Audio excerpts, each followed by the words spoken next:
तर नमस्कार सगळ्यांना, श्री स्वामी समर्थ. तुमचं माझ्या चॅनलमध्ये मनापासून स्वागत आहे. तर आज मी तुमच्यासोबत एक रेमेडी शेअर करणार आहे, ती स्किन रिलेटेड आहे. तर बघा, इथं आपल्या नोजवरती ब्लॅक हेड्स असतात किंवा काही काहींना असे व्हाईट हेड्स पण असतात. इथं पण आपली डेड स्किन झालेली असते. तर मी आठवड्यातून एक वेळा हा पॅक यूज करते आणि मी स्वतः हा पॅक यूज केला आहे. त्यामुळेच म्हणून मी तुम्हाला ती रेमेडी मी आज तुमच्यासोबत शेअर करणार आहे. तर आपल्याला काय करायचे, कोणती जी हळद असते की तुम्ही ती आयुर्वेदिक दुकानातून घेऊ शकता किंवा जर तुमच्या घरी बनवली जात असेल हळद तर फारच उत्तम आहे, मग काही प्रॉब्लेमच नाही.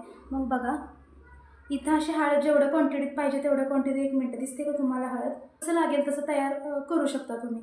तर बघा, एवढी तुम्हाला हळद घ्यायची तुमच्या गरजेनुसार.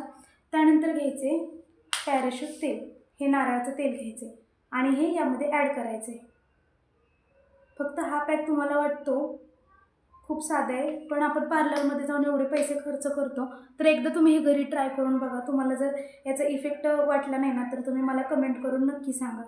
आता आणि माझी स्किन आत्तासुद्धा बघा, आणि हा पॅक लावल्यानंतर सुकल्यानंतर जेव्हा मी तोंड धुवून येईल तेव्हा वेळेस तुम्ही बघा, मी हा तयार करून घेते. 1 मिनटं. आता हा जो पॅक आहे ना, मी हा सगळ्या चेहऱ्याला लावून घेते. असं आता आरसा नाही आहे, मी असंच लावून घेते अंदाजाने, कारण आता तुम्हाला व्हिडिओमध्ये दाखवायचं, त्यामुळे सगळीकडे असा व्यवस्थित लावून घ्यायचा हा पॅक. मी लावून घेते बघा पटापट. नोजवर पण इथं अप्लाय करायचा, जिथं आपल्याला ब्लॅक हेड्स असतात तिथे. पटपट जरा न बोलता लावून घेते.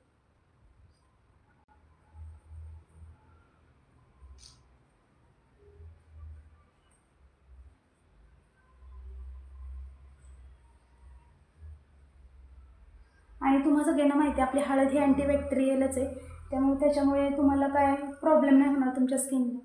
आणि ज्या कोणाला जर हळदीपासून काय ॲलर्जी असेल ना, तर प्लीज त्यांनी हा पॅक न वापरावा. ज्यांना कोणाला स्किनची ॲलर्जी आहे ना हळदीपासून, तर त्यांनी नाही वापरला तरी चालेल बरं का. पण मला नाही वाटत की ह्यानं काय प्रॉब्लेम होईल तुमच्या स्किनला, कारण तुम्ही बघताल कोणते जरी ब्युटी प्रॉडक्ट असते ना, तर त्याच्यामध्ये हळद वापरली जाते.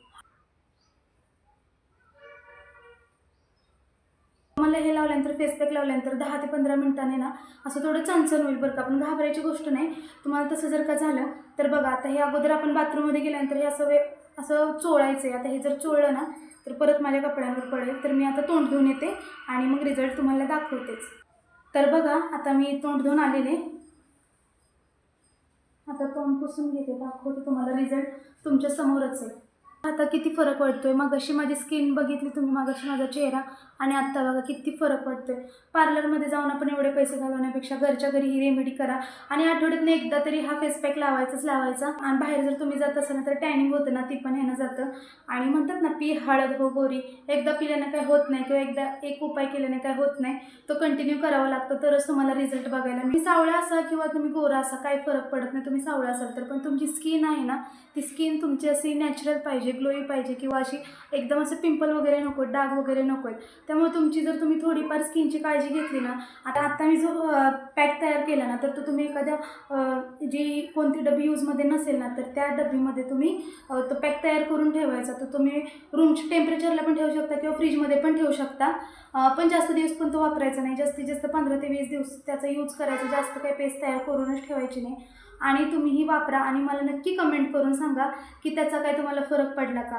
आणि आजचा जर व्हिडिओ तुम्हाला आवडला असेल किंवा थोडा जरी यूजफुल वाटला असेल ना, तर प्लीज माझ्या चॅनलला नक्की सबस्क्राईब करा. लवकरच भेटूया पुढच्या नवीन व्हिडिओमध्ये. तोपर्यंत सर्वांनी छान राहा, मस्त राहा. सर्वांना श्री स्वामी समर्थ. बाय.